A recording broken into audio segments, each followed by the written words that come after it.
welcome to another episode of Do It on the Day, the video game podcast by Jess McDonald. I think right now officially it's called Do It on the Day, a video game podcast, but you know, and I don't. And also, this is episode 4, so it will have changed based on whether you started with me at episode 1, or maybe right now when you're watching this, I'm at episode 200, and this is a huge podcast that everybody loves, or more likely, it's a podcast that you and 3 other people, the other 2 of which are my parents, are still listening to. And that's it. So, we can live in any timeline, right? So, as one of my best friends often says, if you have to assume between a bunch of options and there is no certainty, you may as well pick the best, most favorable option, because if you got to guess anyway, just be positive. That's real. I've really come out the gate swinging at the start there. This is Do It on the Day, and I am Jess McDonald, and this is a video game podcast by and large. So what is Do It on the Day? Well, number one, it's a Schrodinger's successful / unsuccessful podcast. Currently unsuccessful, but we'll see how it goes. But what it also is a mentality. It's an ethos. It is, to me, this idea that we just launch ourselves into oblivion each day, and we just deal with things as they come in the spectrum of video games I'm talking about. And then I don't need to read the whole strategy guide. I don't need to practice at the tutorial. Here's how to use your weapons areas. Just throw me in and I will figure it out. Put me in the deep end of the pool. I will learn by dying. Not like in real life. That bit's just the video games. Real life is more like, well, today, there's a girl world thing that you may or may not know about, depending on how embedded in girl world you are. I'm saying girl world. Sometimes I think my Australian accent is confusing to those of you who don't live in Australia. But in girl world, there's this thing called shower makeup. Now, if you are listening to this in audio form and not looking at me, this will mean nothing to you. So don't worry, I'll paint you a word picture.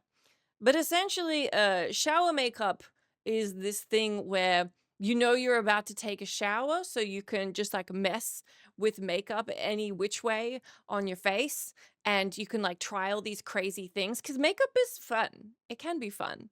It's just painting on your face. Like legitimately, that's what it is, with like colors and whatever, and felt tip pens and everything.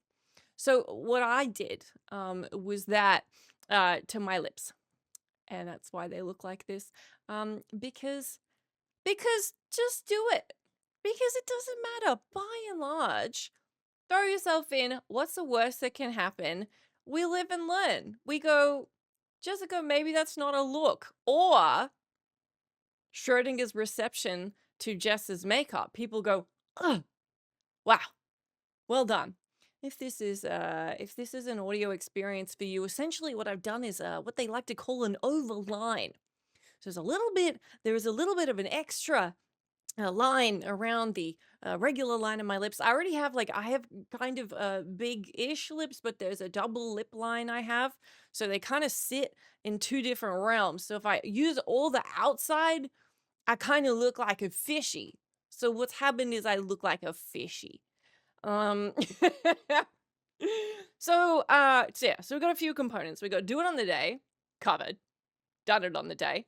The approach to the rest of this podcast, part of me was saying let's become more refined and segmented, or maybe we just chat and we just see how it goes. It does appear that I'm going to fall into the latter category no matter what. So I'm thinking, in Do It on the Day mentality, lean in to what feels natural, authentic, and genuine. Really, to be sincere with you for a second, that is the ethos of this. And what I mean by Do It on the Day is just do things the way that it feels right in your gut before you spend 100 hours overthinking it. Just throw yourself into the process. The worst that will happen is you come out with fish lips, and then you go have a shower, and then you can do it differently next time, all the same, because who cares? Love your fish lips. Anyway, this has been episode 4 of yeah, so do it on the day is covered.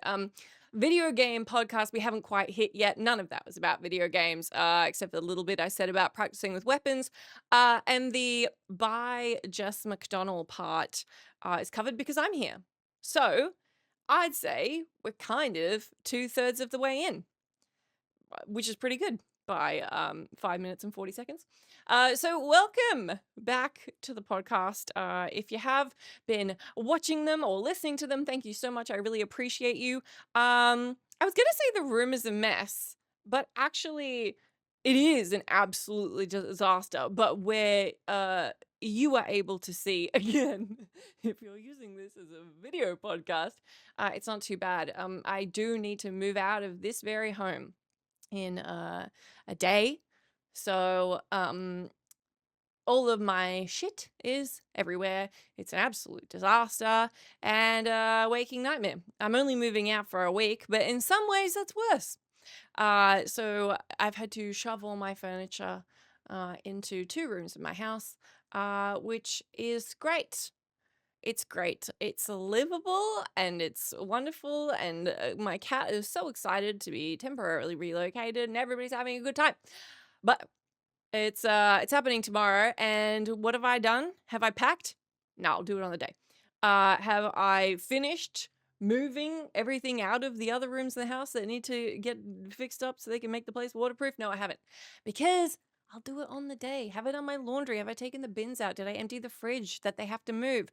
No, no, no. That is not what we do here. Have I taken the wrong messaging from my own messaging? Is this why people have podcasts with multiple hosts instead of listening to one person go crazy? All of these questions and more will not be answered in this particular podcast, but what I will answer is a couple of segment thoughts that I've thrown at myself. And in the spirit of do it on the day, we're kind of just going with headlines, and then we'll just talk about whatever comes naturally, whatever we think is interesting as we're going, as we're having this journey for the next 40 minutes together. You may not know this, but if you've been on, I don't think these are even for subscribers. So I think I put them up for everybody. If you've been on my Coffee, my KOFI page where I put a bunch of content, it's like a Patreon. I used to put up these meditations. You probably do know that because there are like 14 people listening to this, and I know 7 of them commented on those. So I used to put up these meditations where I would literally just open Audacity, which is a audio recording platform. I just open that program and just let it run, and then just say stuff, like anything that came into my head. It started with me trying to make something very zen, and ultimately just led to a rambling collection of thoughts, feelings, meditations on life, video games, tips of how to live your life better, mental health, thoughts, gripes, venting. So it's this. It was this, except it was audio. So basically, in a way, this show was workshopped and drafted, and then I changed nothing. In fact, the thing I changed was I was kind of going to do that. And then y'all were like, be cool if it went on YouTube. And I believe you can just put something up on YouTube without it having a video, but that seems weird, especially since I sit here talking to you for the rest of my job, which is What Culture and Twitch. So here I am doing the thing I did to you before, but now I'm doing it visually. That's not a good sentence out of context. But in any case, Thank you so much for joining me. If you have been catching my previous episodes, I appreciate you. If you're here for the first time, that's amazing too. I appreciate you all the same, equally as much. If you do happen to be on the Coffee or the Patreon, there are bonus episodes you can check out where I do random crap. I put up nanolights the other day in my courtyard. You can see what they look like on my Instagram if you want to. And then I gave you a little art tour. Was the last one I did because I have to take all the crap off my walls, and I have a lot of crap. Mostly weeby crap. Not an anime fan, just really love Japan. That's what the world needs. One more translucent grade white person who loves Japan. I say while looking at uh, a cheap replicant of Cherry Blossom and Assassin's Creed Shadows tapestries. Lord in heaven. So I'm going to talk to you about a couple of things today that have to do with video games. One of them that I want to talk about is what I really think about. What I really think about is a brand new segment that's really just all these segments are like called something, but then they're not. They all just sort of like flow onto the same thing. So the whole idea of there being segments is kind of ultimately flawed. Let's not worry about it. So I'm going to talk about what I really think about the Steam machine because I think sometimes things happen in video games, and even if you're into certain genres or you don't care too much about certain franchises or you're interested in PC and not console or whatever it may be, if you're embedded in the space, there are some things that happen that are too big to ignore. GTA 6 is one of them, and I think the Steam machine is another. I also got a question from Zombie last week saying, I'd love to hear Jess's thoughts on the newly announced Steam machine and more broadly about the impact of console-like PCs on the future of video game platforms. I am not qualified to answer any of those in an intelligent way, but I can tell you what I think. And that's what you're getting here. You know, you get it. You understand me. I feel like we have an understanding of each other. So, yeah, the Steam machine is an interesting one. So I do research. I sit here and lie to you, telling you that I go in with absolutely no plan. There's almost no plan, but I do have some idea what I'm talking about. Yeah, I was checking out the specifics on the Steam machine again. And if you don't know, essentially, what's happened is Valve have announced that there's going to be what is essentially a console that's basically a PC in your living room. A PC that it's essentially a console in your living room that you can hook up to your TV. Which makes sense. My question is, how is this different enough to an Xbox for why I would buy one? And I think it's tricky for me because I am primarily a PC gamer. I always have been. Um, I grew up on point and click adventure games. I grew up on I grew up on strategy games, Heroes of Might and Magic, everything that made me uncool and have no friends.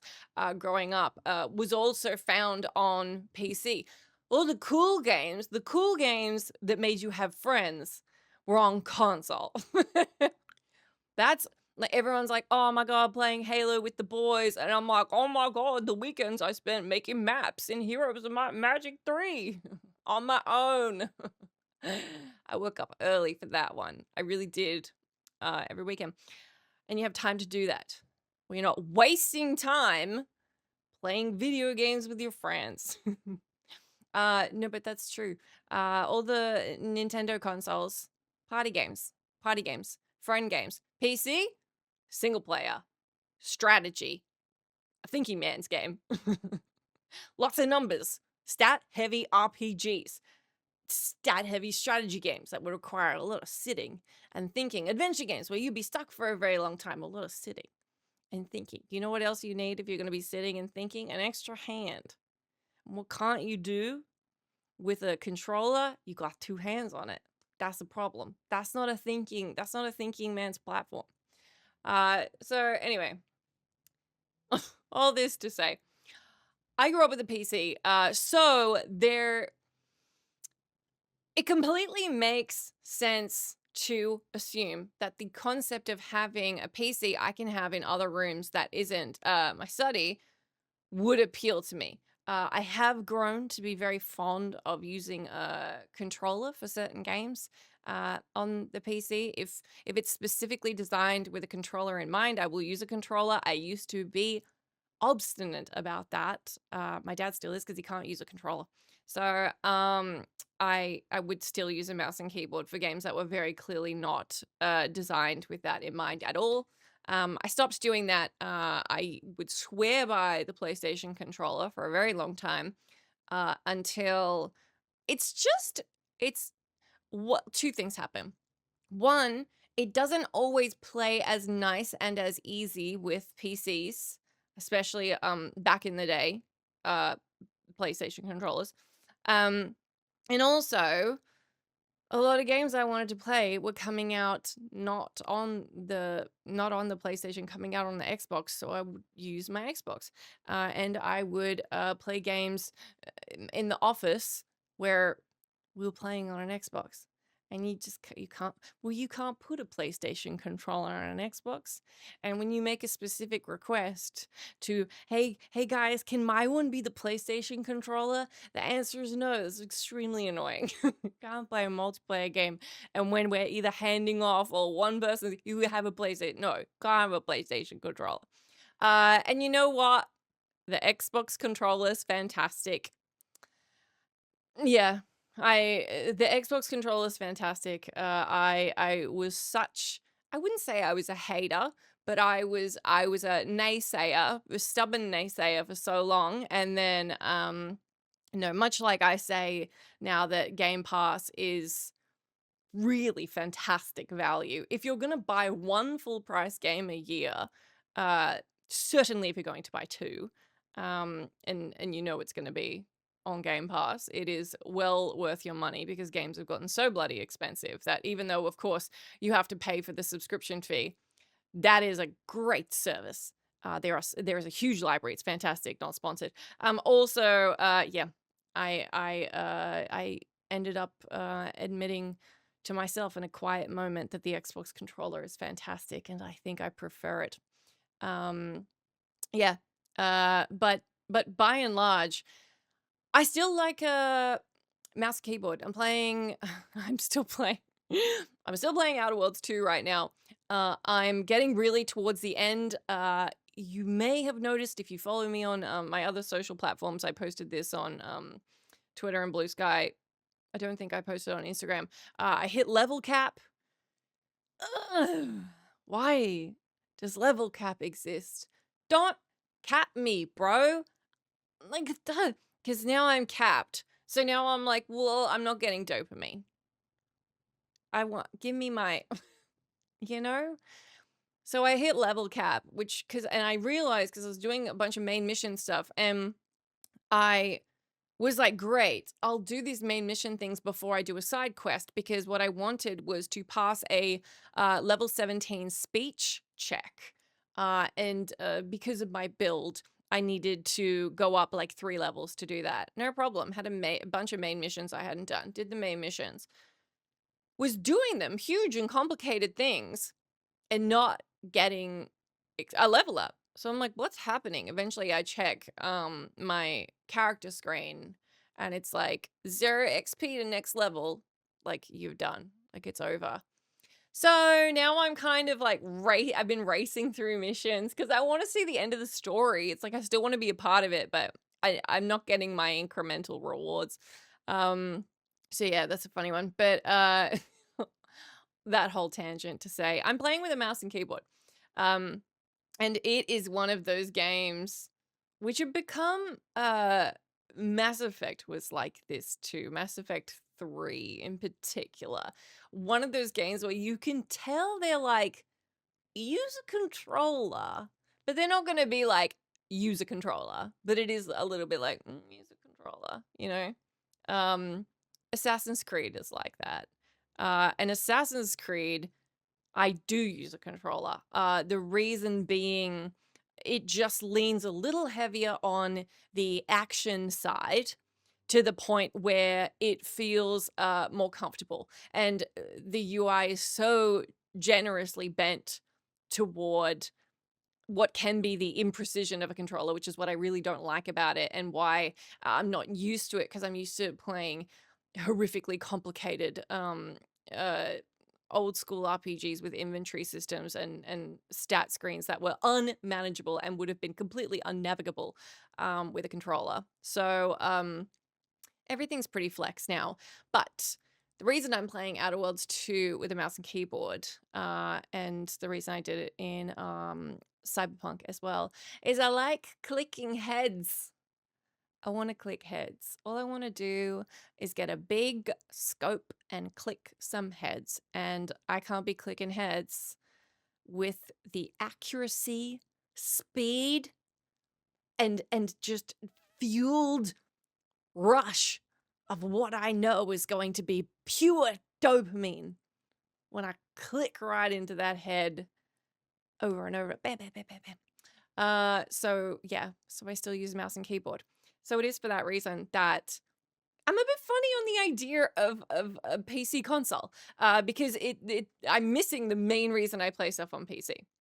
Main reason I play anything on PC is because I want to sit here. I want to sit here and I want my mouse and keyboard. That said, I do like the idea of living room gaming, and also, as I think I awkwardly discussed on perhaps the last podcast, I should leave this room.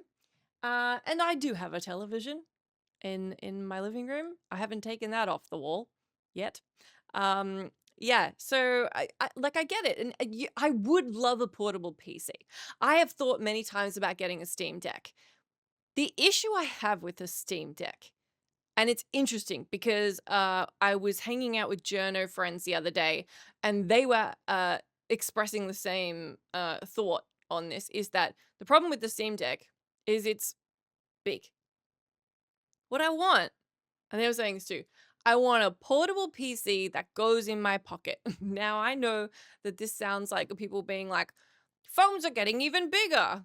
I want phones to get smaller. Okay, but like there's some logic to that. Like, it's the future. Things should be getting more convenient.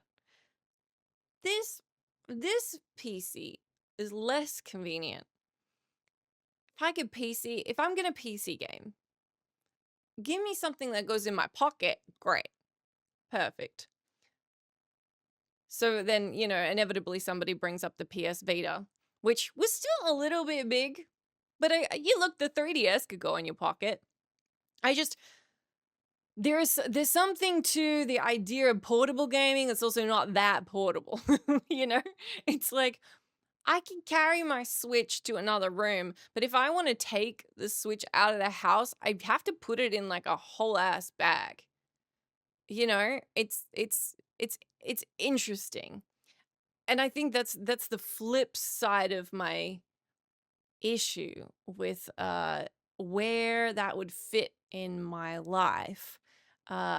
Is something like a Steam Deck or a Steam machine. I mean, also I'm a fucking cheap ass bitch, to be honest with you.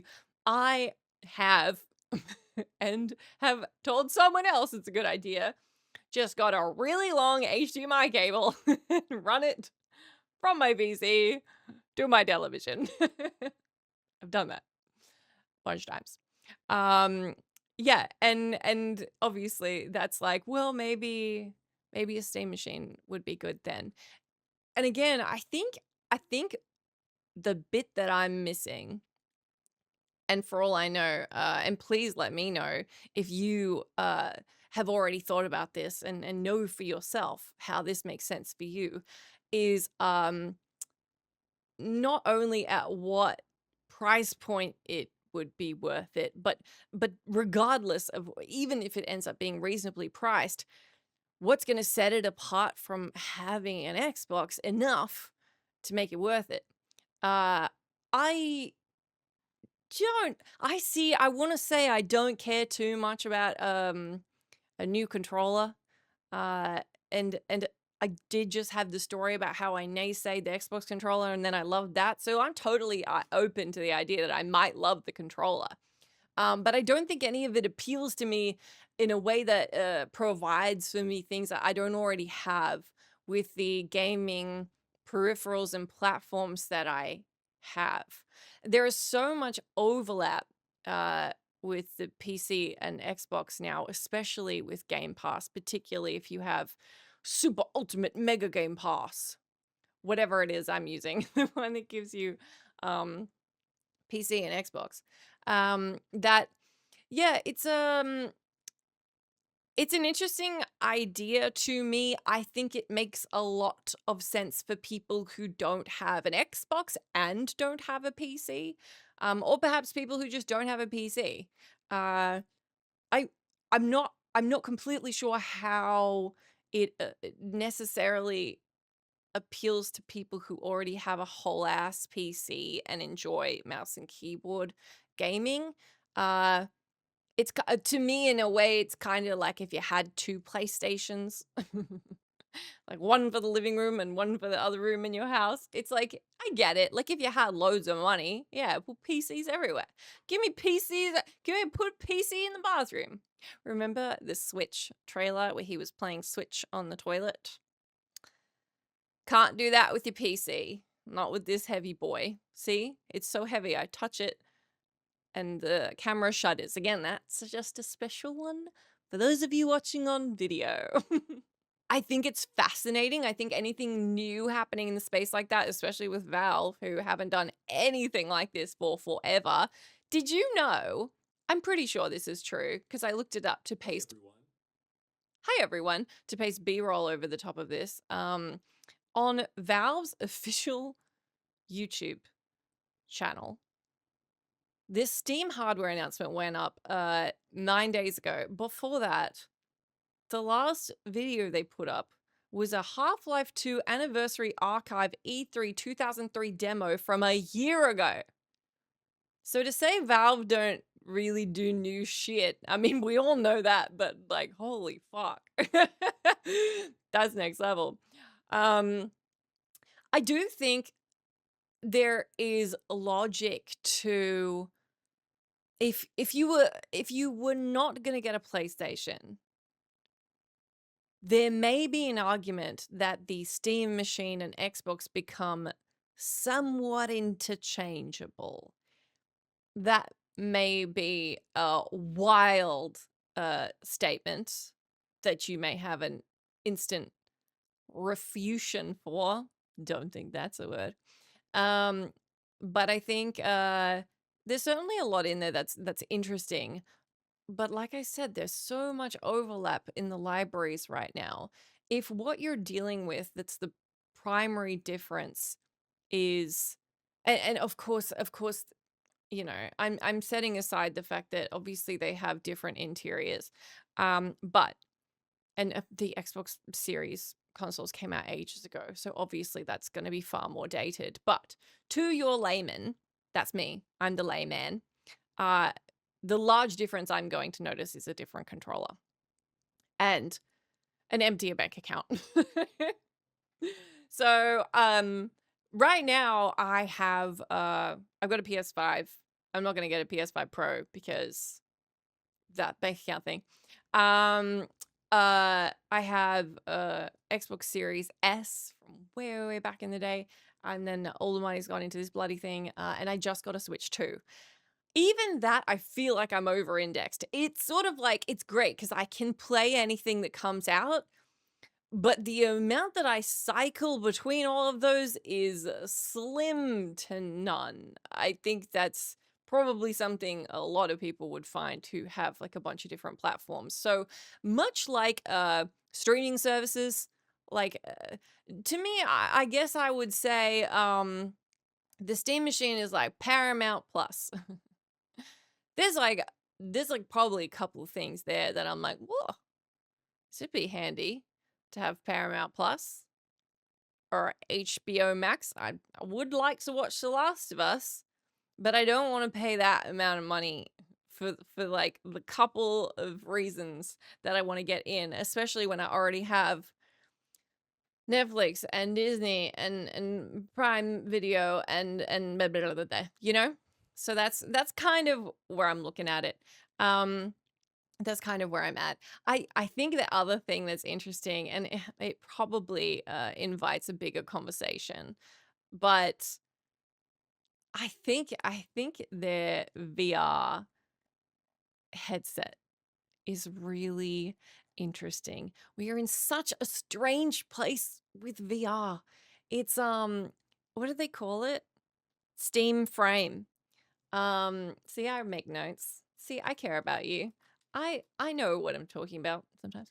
Um Yes, for Steam Frame, VR and non-VR, right. It's a streaming first wireless VR headset and controllers, right, that can handle your whole Steam library. The ease of access, I completely understand here. The fact that it's making plug and play PC gaming easy, particularly plug and play VR on PC easy, that's that's been a huge bitch.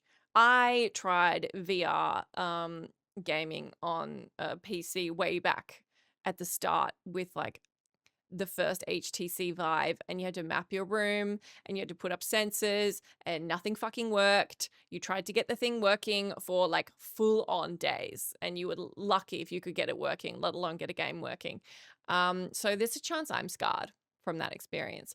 Um, but it's interesting. I think VR in general is just one of those things that I have been saying for 20 years. It's like, oh, when they get this, it's a, and I know it's a niche market, but I think it's something that everyone has expected since the beginning to take off in a very serious way and to be the next big thing. And the fact that it has resulted in being actually such a niche market thing because despite us assuming that, oh, when time goes by, it'll become much more affordable. They'll way fix motion sickness. The libraries will get so much better. It'll just be far more accessible in all these different ways. There have been steps in all of those categories. And people who enjoy and participate in VR on a even semi-regular basis would tell you that, would tell you how far it's come. Uh, but I think there was, especially when PSVR, PlayStation VR first came out, I think we assumed it was really going to explode. Uh, and instead, it's really just stayed this niche thing because despite the leaps and bounds in those categories, it's almost a little bit like how I feel about uh like cyberpunk, like a game like Cyberpunk 2077 launching broken. A lot of people tried VR for the first time when it was still jank as hell. They tried it on someone else's headset because it's expensive as shit.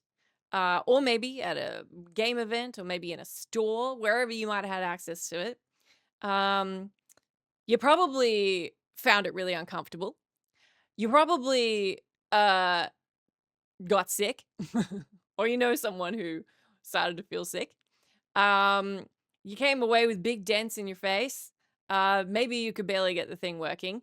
I think the same way that Cyberpunk sullied itself early by launching in a non-opportune state, and I reckon turned a lot of people off. The same thing has kind of happened to VR. I think a lot of people who haven't got their hands on it are still put off by the price, which I think is just still way too high for your average Joe. It's too high for me. Um, so I completely understand that reasoning for other people. And I also count myself among the people who I remember trying a game uh, that didn't use the teleportation around system. I can't tell you exactly which. It must have been on. It must have been one of the PSVR games because we had one at the GameSpot office for a bit. This was OG PSVR. So you'd walk around with the controller. Oh, I can like feel it in my sense memory. As soon as I was holding that controller, starting to walk around and sitting still, 3 steps, and I was like just about in vomit county. Like absolutely disgusting. Which was such a shame because what I think is fantastic is how stupid our fucking brains are. Our brains are so dumb and easily tricked. It's just like, oh my god, I'm in space. There was a shark VR game I played that all the early ones were like the gimmickiest things. They were great. It just like slowly dropped you into the water, which is perfect because moving around had not been mastered yet. It is much better now. But back then it was really bad.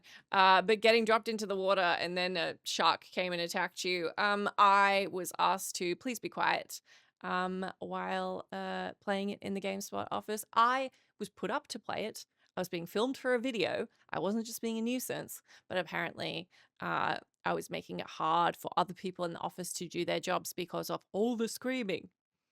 Anyway, you know what I think was bloody fantastic?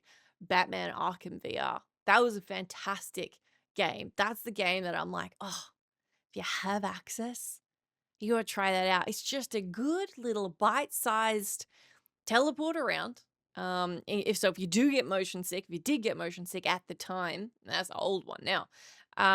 It was a good showcase of the strengths of VR. And people say Half-Life Alyx is a really great showcase as well. I will admit to you that I am, and I don't know how we'll do this. I might do a Twitch stream, I might do a video, I don't know. But I'm going to try and get my hands on some kind of VR. I do not own a VR headset at all. I know it makes me motion sick, so I don't want to drop a bunch of money on one. I'm gonna see if I know anybody who has one. But what I want to do is I mentioned it a couple times on the show. The game I used to play a lot as a kid, point and click, early 2000s adventure game Siberia that I mentioned that got remaster.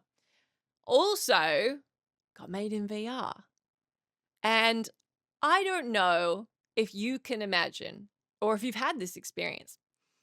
A game that you played over and over and over again growing up, that you felt like you were so a part of that world and it was so immersive and you can remember like the level design, you could remember where to go to get to certain parts and the way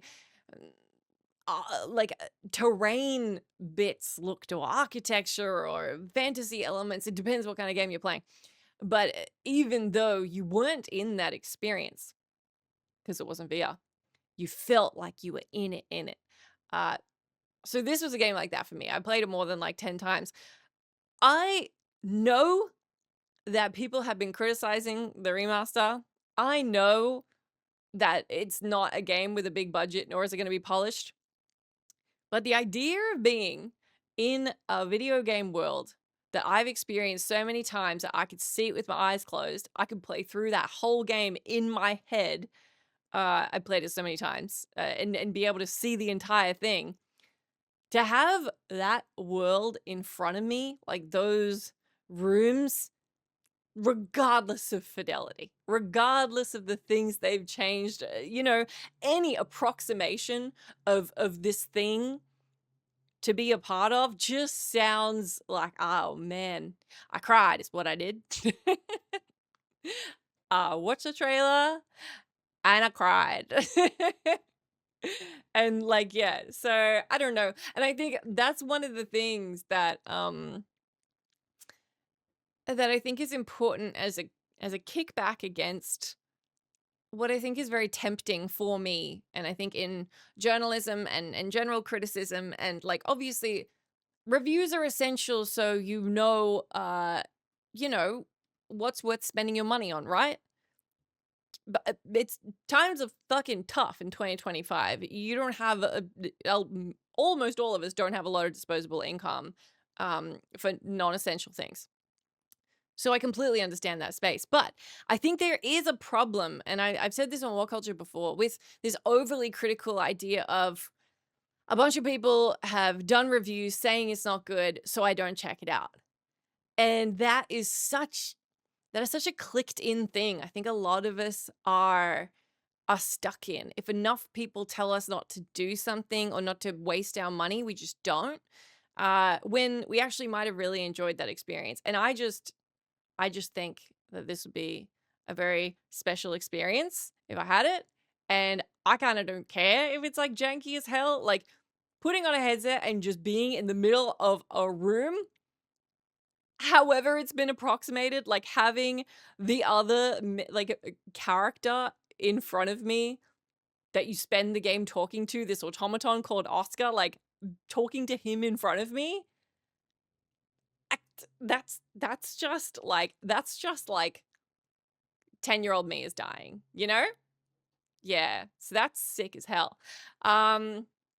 So that's sort of my counterpoint. I think for every point I have, I'm saying there is a completely valid counterpoint. Not just there is one, but I have one. For every I really don't see why I'd want just another controller. But I tried the Xbox controller and I actually preference that now. Don't know why I would want a approximation of what I feel like is basically an Xbox, for the TV. And it's like, well, you know, it presents all these different opportunities. It may very well have all these pathways and capabilities, and the way that it's streamlined in a different ecosystem that works better for some people, that in some ways I'm sure might work better for me. Yeah, and I think seeing both sides of that, I find to be um both like it's like they're both true, it's a dialectic.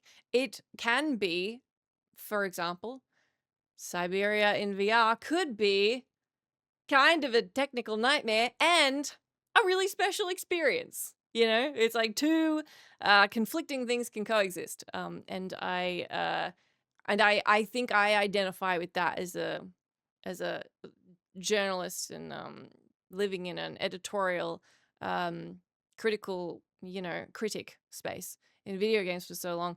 I can point out things that I think are not great about something that happens in the news or something about a video game. I can say, I really don't think this works about this game, and I can still really enjoy it, have a really good time. Conversely, I can love things about a certain, I'm sure you feel this way too. You might love something about a movie, think it did really well at a couple of things, but and also, uh, think it was shit. you know? I think that freedom of interpretation is important. So, by and large, having told you 16 different tangents, skirting around my ideas of the Steam machine that I will keep accidentally thinking of as the stream machine, um, I think that it has a massive audience. That audience, I think, would have an enormous overlap with those who already use Steam Big Picture, or have a Steam Deck. I don't think I'm in that audience. I think that there are things that I would really enjoy about it.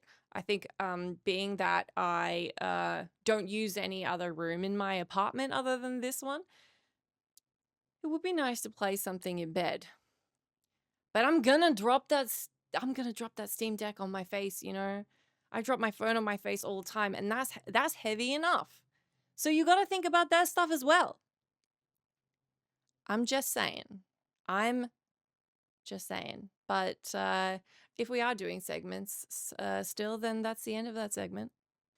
Suggestions and questions. Suggestions and questions. Bloody oath. That was atrocious. But we've done it on the day. That was our attempt. We tick that. We say, well, the dismount wasn't great, nor was the mount, or the bit between the mount and the dismount, but that is okay. That's what you did. Let's keep going.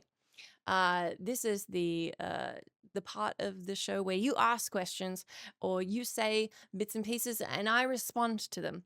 So I'm going to refer to a couple, one may say, quote from your questions.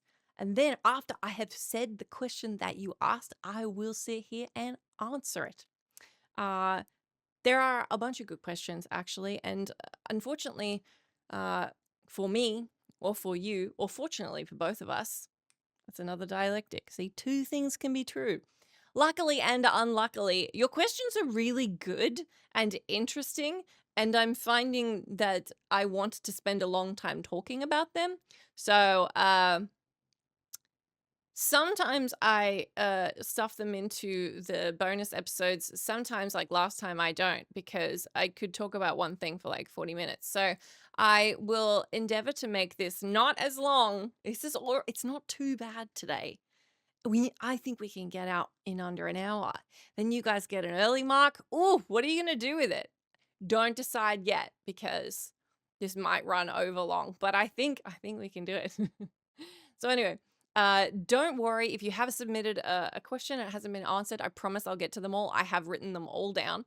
If you're looking for where to ask them, it's the Do It on the Day podcast thread on the Discord. Yes. So without further ado, here is the first question. It is from Vish, who asks, if you developed an Outer Worlds 2-esque flaw in real life due to the way you live your life, what would it be? So, name, description, and the positive and negative stat it would give. I'm already so flawed. Okay, God, there's so many. See, I could sit down, and if it wasn't called Do It on the Day, I could sit down and like write out a lot of really like well thought out examples to this. But instead, I'm gonna think about it verbally in front of you right now. So I think I've been talking a lot about sitting here, and I've been talking about talking to you while I talk to you and you don't talk back, because that is the nature of this format. I would say, okay, due to the way I live my life, a flaw could be doesn't leave the house. Doesn't see other humans. Um so name hermit. The positive, the negative would be uh oh, definitely lower constitution, permanent less health points. Um but a development of the madness social skills. So a real attunement to talking to oneself due to the lack of in real life communication. Jessica has adapted particularly well to having a discussion with herself, so as to speak technically to no one in this format for an hour and a half, and love you guys on Twitch. But sort of in a way, to the outside observer, I sit here for 6 hours and I am the only one speaking out loud, at least. I do spend the entire time replying to you, so that one feels a little bit less crazy, but I think we could still loop it in. I would say I have there's a talent there, and I think that talent is fueled by if I was a sim, just the social need. That happens in The Sims, actually. If the social need gets so low, oh, and wait, this is something insane Sims can do. It's a byproduct of the insane trait, which you can give your Sims in The Sims 3. They're able to talk to themselves, and when they talk to themselves, they get their social stat fueled up. So that, I think it would be that.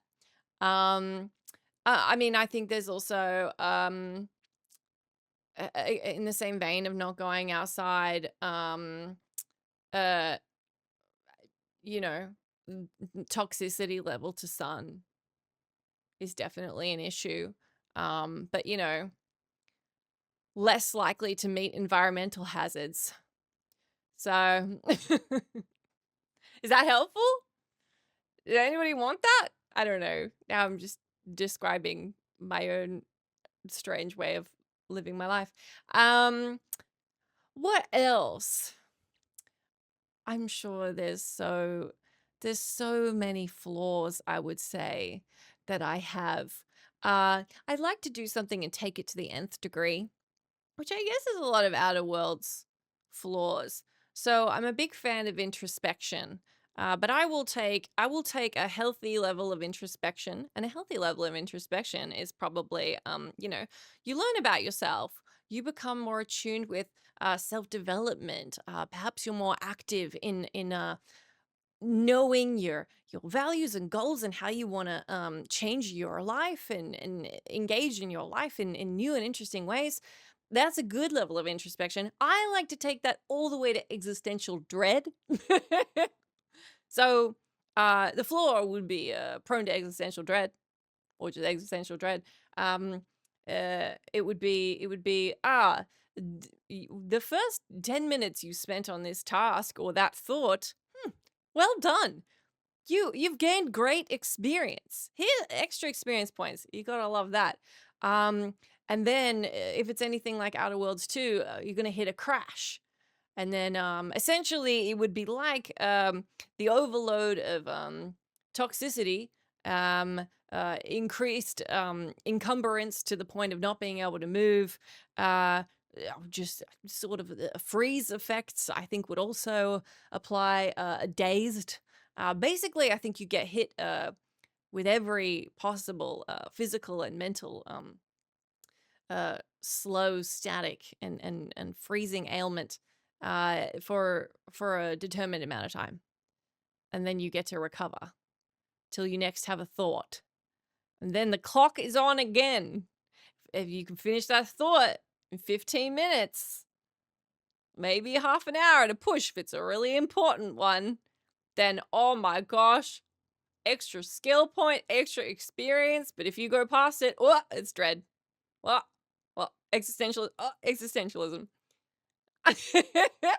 So probably those two. That's a fucking great question. Please answer this for me in the comments if you'd like to and you see this. Again, that question was, if you developed an Outer Worlds 2-esque flaw in real life due to the way you live your life, what would it be? What's the name, description, and the positive and negative stat it would give? It's fantastic. I'll do one more, which is more of a statement than a question. Cheese said, since you mentioned it, I mentioned this 2 episodes ago, I think. I think we need to see a compilation of the nervous stop and starts that we don't see, maybe like at the end of the year, or like at the end of 12 episodes, not the calendar year. It'd be cool to watch, but also it could be a great way for you to see how much you improve over time, because I'm betting that the nervous stop starts will get shorter or that they'll stop before you hit 12 episodes, in which case make the convid after they stop. That's really interesting. Some of this stuff, it's funny because when you do something like this, and obviously I am going out of my way to be particularly, filter free with you. That's the entire point of this format. It's what I really value about the way I create content. I love making stuff that isn't scripted and tailored and thought out, not just because I don't write a script and I can't act. Not just also because of those things and those things, but not just because of those things. But yeah, there's still like there's you can come off as an oversharer, but still be particular about the things that you overshare. For example, I will say very embarrassing stories or dumb stuff, or tell you guys about the time that I that one time so long ago, 2 weeks, when I threw up vanilla milkshake and I almost died, and it was legitimately one of the most concerning and probably the most disgusting moment of my entire life. Haven't had a vanilla milkshake since, but I have had milk and flavored milk, so I think I'm working my way back. Oh, nope, just felt sick as soon as I said that. Nope, we're not there yet. So, and you'll know people in your life who do this. They'll say things like that, and you'll be like, wow, they're an open book. And then it and I don't think it's not intentional, but you'll believe that they're telling you absolutely everything they could possibly tell you because they'll say stuff like that. And then there'll be other little things that actually do feel like vulnerability spots for them because perhaps for you an embarrassing moment is like a, oh my god, I'd never tell anyone that. For me, uh I would tell everybody that, but there's something else. And me being nervous before doing the podcast is something that to me is more embarrassing or private, or like that to me is more vulnerable. Like even telling you that when I told you that like I was very nervous before doing like particularly the first podcast and second podcast, and anytime I put it up, I'm like nervous. Me telling you that way scarier than telling you about all the dumb shit I've done, like the time my hair went on fire um, at a bar at 3 in the morning, and then I got the Uber home, but I forgot that I just moved house, so I got to the wrong house. So then I had to walk, and then these um, dudes working on the road helped me get into a new Uber. That's fucking hilarious. That's fine. um, I do have one though, Cheese. In response to your question, the one I was talking about, that I specifically started and stopped, I do have, and I will put it up for you to watch. Um, I don't know where. I'll put it somewhere. I don't know. Tell me if you want to see it. I'll put it. I won't put it up like publicly because it's awkward. But yeah, I totally see your point, and I think it is nice. And I am trying to follow my own methodology. Like I think it's kind of why I like the idea of do it on the day. It's this. You don't have to know exactly what you're doing going in. Like there is no such thing as being prepared, really. Um, Obviously you can like have a general idea, but you will never feel like you are absolutely and completely wholly prepared for anything that could happen. You cannot be. That is impossible. So the idea of just throwing yourself into something and just sort of leaning in with just the assuredness that doing it at all is an accomplishment. And I think I said that in the first episode, and I think that that's it. It's like it's not about doing it amazing. It's about you having done it. Um, and I think by and large, a lot of like does something really, you know, turn out to be phenomenal or terrible, a lot of that is probably not in your control anyway. And what is in your control is that you decided to go out and do it. So I think I'm also still trying to get to that point. But me sitting here and clicking start recording, as I've said, is that is my doing it. And geez, that is getting easier. Uh it's also easier to not catch myself meandering and start thinking this is terrible because that's the point. And sometimes it is meandering, and sometimes I lose a tangent, and sometimes I lose a point, and sometimes I will lose you guys. If you're still listening now, holy fucking shit, I've still got you. That's amazing. But there are people I will have lost along the way for various reasons, and that's okay, That's okay. Because that was gonna happen if I spent a month writing and preparing this episode, making it absolutely perfect. That was gonna happen. So what matters more is that you feel good about the thing you're doing, that you feel happy about your approach to it and coming away from it, and most importantly, that you do it at all. If a job's worth doing, it's worth doing badly. Because then at least you've done it. The ethos of if a job's worth doing, it's worth doing well. That's great, but that puts you in a space where you are living in the binary of not doing it all or doing it well. You're far better off in the space between not doing it at all and having done it poorly. Done it poorly, much better than not having done it. At least that product exists. It's like having a rough first draft of a novel. A rough first draft of a novel is so much better than nothing on the page at all. Me giving you this and it being absolute crap and us finding our footing together for a dozen, 3 dozen, 100 episodes is so much better than sitting there thinking about exactly the right way to do it and executing it in 2 years' time, if ever. So that is kind of the point. That's kind of the point of what I'm doing here. So yeah, I don't know. I hope you kind of vibe with that. And as I've said for the last couple of episodes, if you want to do something for me, go out today, this week, when it feels right, and do it on the day. Take something that you've been thinking about or not doing or worrying about, or that you thought might be a cool idea, and just do it. And if you fail, if it all goes horribly wrong, you still did way better. You still made a better choice than not doing it at all, because you went and did it. You did. Tick. You get a tick for that. You get experience. You're not on level cap. You are not level capped. You can just keep getting experience. And you only get experience by doing. You don't get any experience by not doing. You don't get any experience by sitting. But you get experience by failing. Okay, so that doesn't happen in video games. Well, no. Well, sort of. Ah, fuck. See, I've talked too long and now my cool point's gotten all fucked up.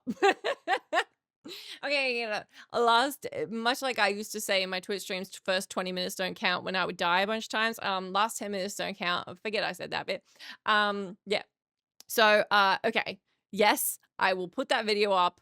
Please don't watch it. It would be very embarrassing. I'll put it up on YouTube unlisted or Patreon or something. Yeah, that's so embarrassing.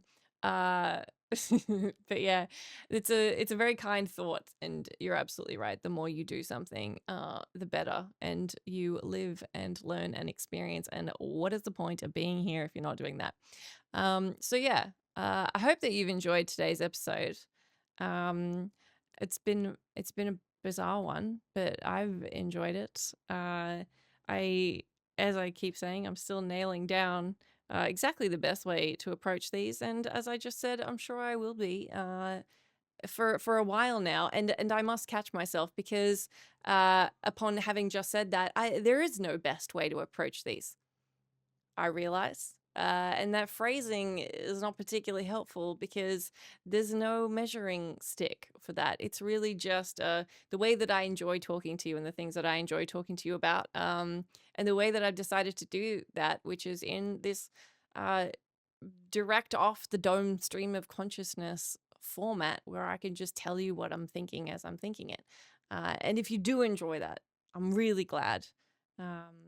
And yeah, and I hope that this can entertain you and give you a bunch of sort of interesting things to think about or wonder about in video games and the world and your life. And I hope you have a wonderful week to come.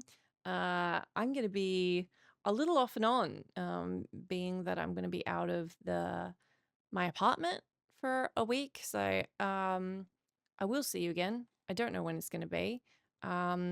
It might be exactly a week from today, and you'll be like, Jessica, we didn't even notice you were gone. Maybe. But either way, I hope you have a wonderful evening or day or whatever you have ahead. Go do something for me, and more importantly, something for yourself. And take care of yourselves. And I will catch you again very soon. And I'll be throwing you another bonus episode of Uncut, Uncensored, Unnecessary very soon. Why did I call it that? I can't remember the name. Okay. Love you. Bye.